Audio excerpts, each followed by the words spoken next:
Each year in February, perhaps in recognition of an ancient pagan game, hurling is played on the beach at St. Ives on Feast Monday. The following day, Shrove Tuesday, a similar contest is carried out in the parish of St. Columb Major.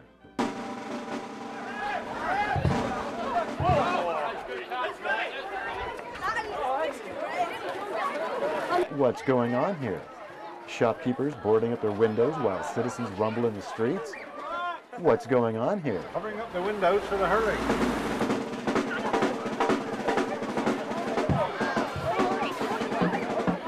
Harry was just telling me about the usually quiet streets here in St. Columb Major, except for, what's it called? What? Hurling? Hurling. The ancient game of hurling. This is the hurling ball for the game of hurling with a silver ball through the streets of St. Columb, well, throughout the parish of St. Column actually. It's in the Guinness Book of Records as the largest pitch in the world, and the game is between the townsman and the countryman. We've played it ever since, I think, without stop, even through the war years, and I hope it'll go on forever. I've won it twice.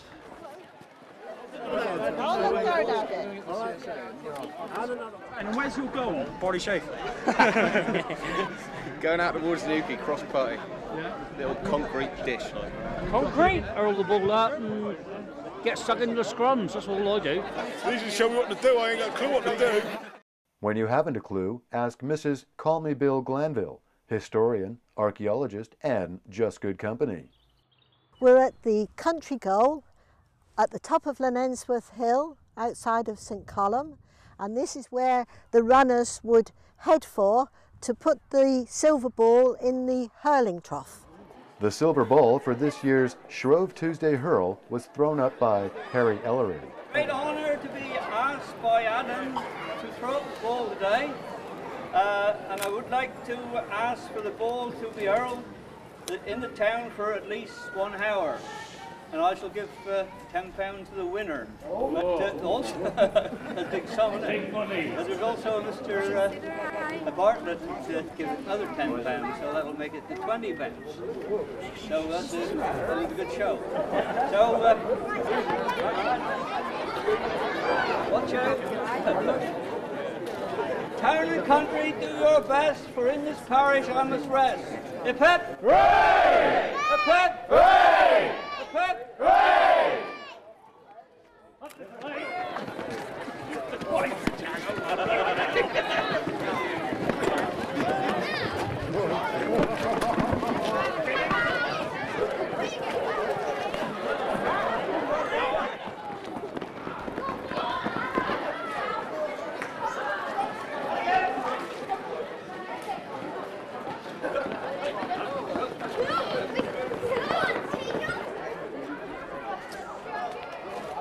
This is Shrove Tuesday hurl, when most everyone will join in, from the young to the younger.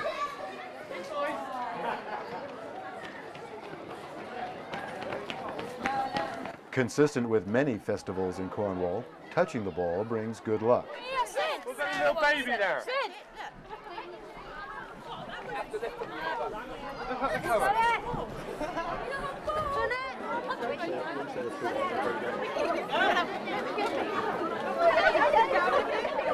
Oh, it's getting dark. Come on, come on.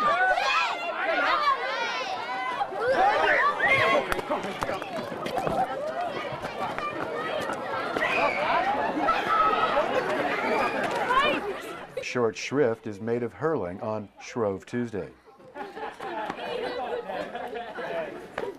The first record of the game is in the 16th century. It's about 1580, 1590, when it appears a silver ball was bought for the sum of 10 shillings. That's in our ancient green book.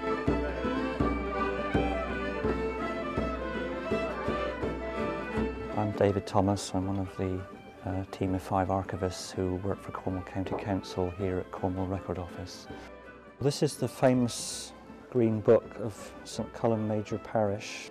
It runs from about 1585 right up until 1909.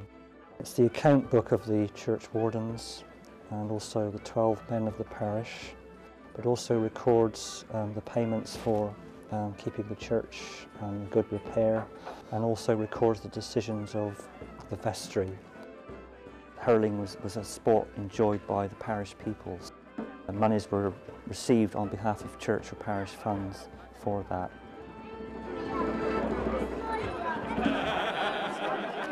"11 days later, at Saturday week, a second game is played.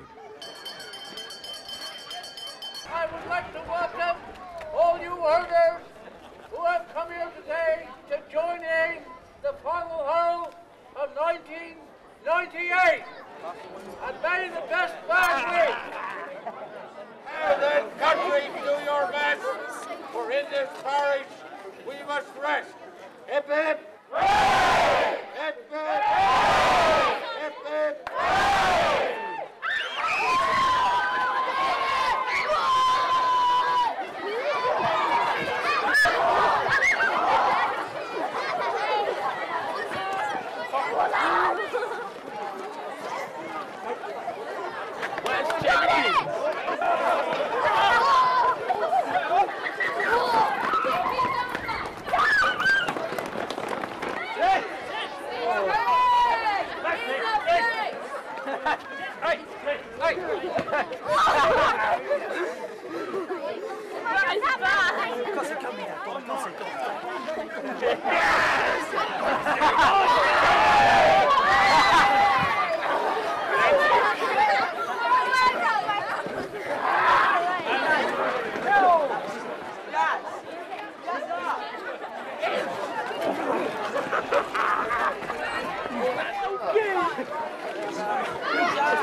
John Bartlett here was just telling us about the year that the silver ball was pinched.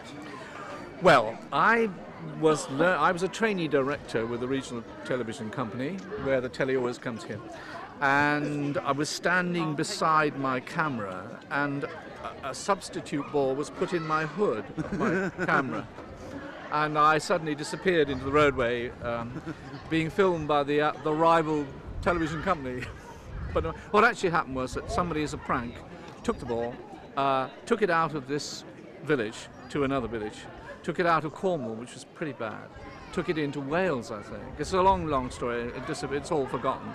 But it was a bit disheartening for St. Column to have substitute balls like oranges covered in silver paper. It didn't really make a lot of sense. And when you look at it, it doesn't change all that much. John, I think what they'd like to know is what happened to the ball. It came back. It was returned.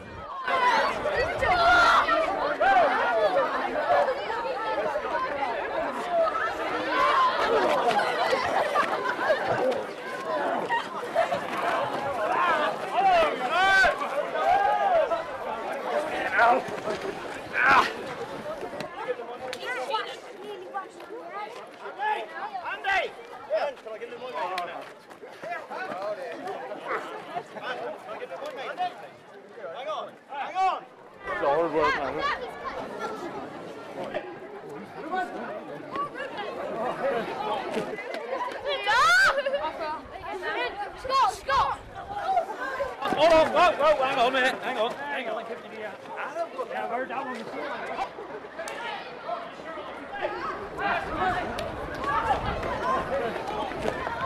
End of the plate. Go! All right.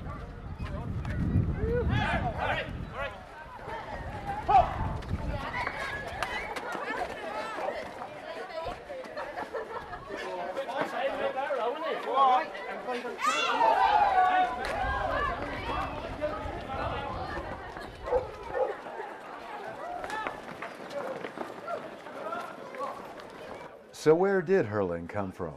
With Mrs. Glanville in tow, we set off to the Minions on the edge of Bodmin Moor to a circle of Bronze Age stones, the hurlers. And though Mrs. Glanville requires hard proof from several sources before she stamps her approval on a myth, fact, or legend, she explains. The legend of the hurlers possibly being men playing the game of hurling is known in Cornwall, but there's no evidence that it actually happened. It's one of Cornish legends, of which there are many.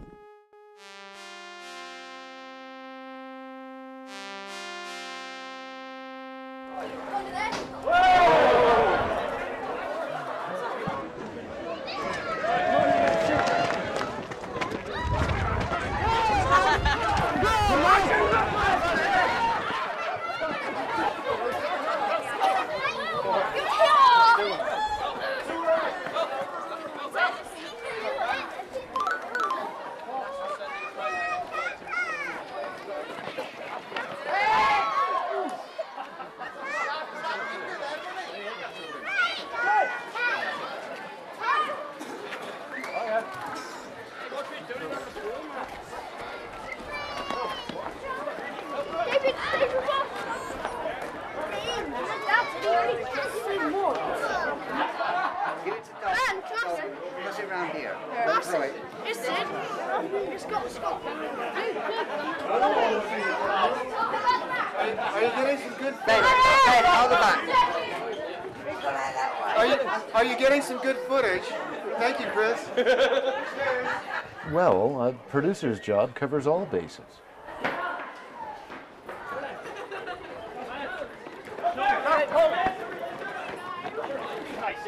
Come on, Jer. Yep.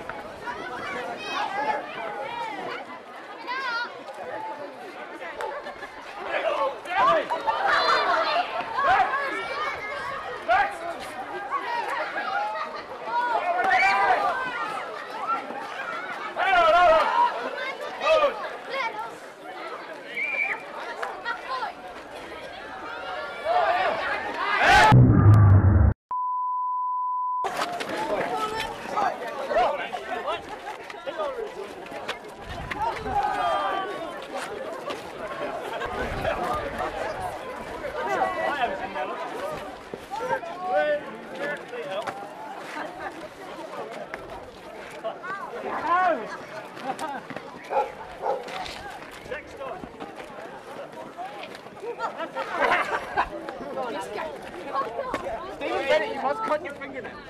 Keep them on now, so I've got the ball. Oh. Let's pick them up, come on. Come on! This is just purely fun, this bit. You know, everybody can join in and have a very good laugh. But once it turns the top of town to a town goal or to the country goal, then the really serious stuff starts. I am fucking in the middle. I'm stout. Oh, we're trying to move it as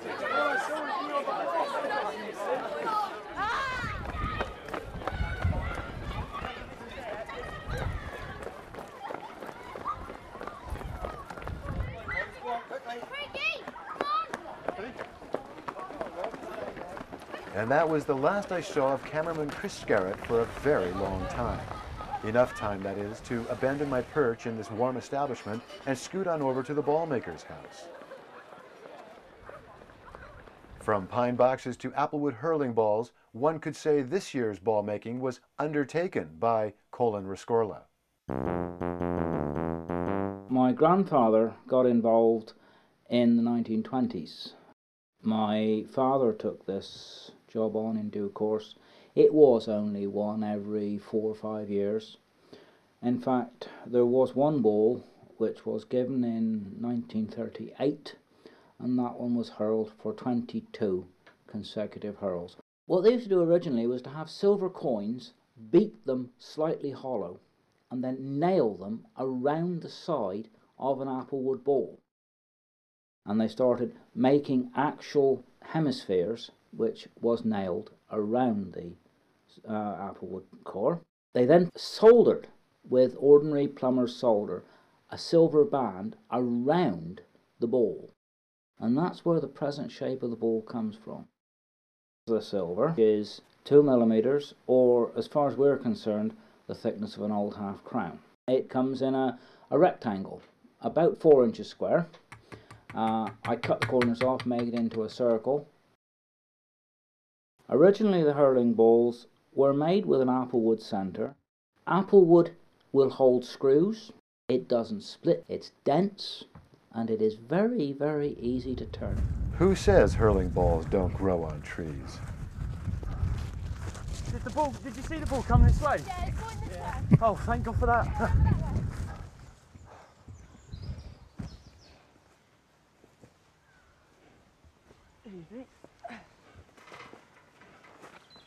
I should add that hurling to the goals was played in East Cornwall.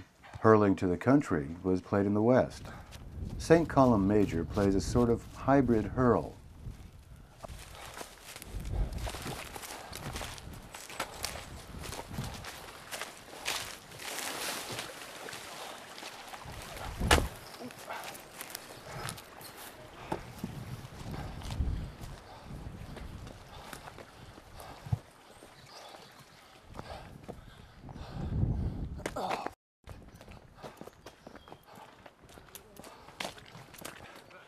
There's the country goal down that way. Yeah. Town goal's up that way, and you can win by taking it anywhere outside of the parish boundary, which is. And the parish boundary's up here. Yeah, something like 12 square miles, the playing field. One went this way. I don't know where the other one's gone. Oh. I followed this one like an idiot, thinking it's gone.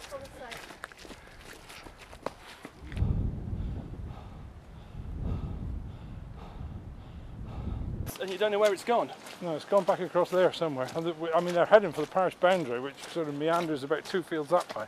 Yeah. And that's, when it was thrown over the hedge just now, was that a decoy or was that the real one? Oh, no, that's the real one. What happens is the townsmen are heading for the goal out on the Newquay Road. Yeah. And the countrymen are keen to get it over the edge into the fields where they're more used to the conditions. Right.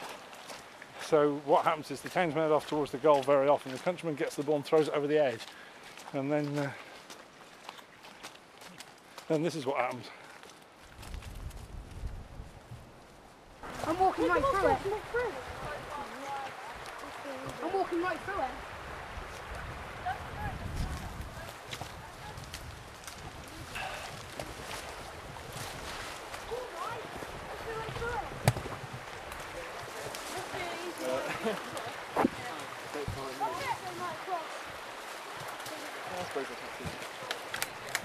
Hey? Don't go this way. Where's Roger? Have you done this many times before? Yeah. And is it always this mad? Yeah. Yeah. That's all right. Yeah, like team one this time. Yeah. So it's like the country team. Yeah, country boy. Hip hip hip! Hooray! Hip hip hip! Hooray! Hip hip hip! Hooray! Country ball! Yay! What happened? Well, the townsman nearly had it up to the town goal. Somebody chucked it in the field, and then I picked it off somebody else and took it all the way across country and ran to the parish boundary, which is the alternative way to win it. Very nearly a town ball, but turned out a country goal. Sorry, country ball, yeah. And a special thanks to Chris Scarrett, who, though he had never shot camera before, did an exemplary job on Hurl Cam. Specifically, I've got to say, anyone ever gets a chance to come to Column Major in Cornwall and go hurling, you've got to do it. Even if you run a mile and a half, 2 miles, 10 miles, it's got to be the best day out you've ever had. Basically, it's tradition that when we finished, the kids will have silver cocoa, and then afterwards, the rest of us will go and have silver beer. Where's the ball?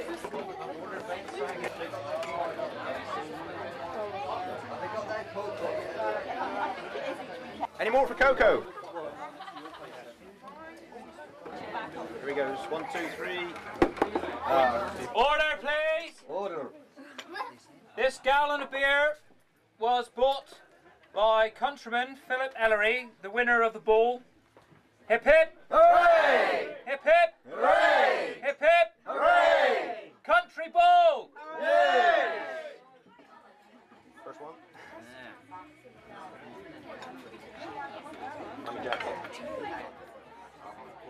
This was a good time to find out who decides who throws up the ball. It's part of the honour to bestow it on somebody else. So it'd normally be father, mother, grandfather, you know, close friend or uncle or anyone you like really. There's no rules about who can do it.